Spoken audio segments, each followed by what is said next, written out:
Bienvenue dans votre vidéo Inspiration, spéciale marketing de réseau et vente directe. Ici Christophe Tamry, propulseur de Leader. Aujourd'hui, vous allez découvrir Eric Wald. À partir du moment où nous avons 5, 6, 7 ans, nous sommes récompensés pour être analytiques et logiques. C'est ainsi que nous sommes notés à l'école, c'est ainsi que nous sommes récompensés par les parents et amis de parents et de la société. Si on peut le mesurer, ça existe. Nous mesurons même l'art. Nous voulons qu'un enfant chante l'opéra avant de dire qu'il est un bon chanteur. Nous avons besoin qu'il danse et qu'il soit commandé par un professionnel avant de dire qu'il est un danseur qui a réussi. Je comprends pourquoi les gens entrent dans la conversation en disant « Je ne suis pas artistique parce que je ne suis pas né comme ça ». Il faut quelques essais et erreurs pour explorer. Le fait est que si vous êtes humain, vous êtes artistique. Vous demandez à n'importe quel enfant, chaque enfant est artistique. Ça s'apprend naturellement de l'intérieur. Et c'est pourquoi je suis en train de faire de l'ingénierie inverse et de revenir à l'époque où nous étions tous créatifs.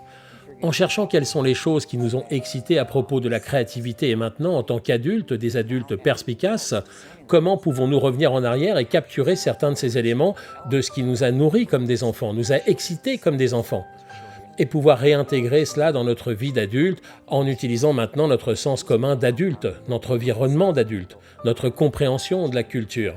Nous avons une compréhension beaucoup plus avancée de tous ces éléments, mais cela ne devrait pas se faire au détriment de la manière d'intégrer l'exploration et la curiosité.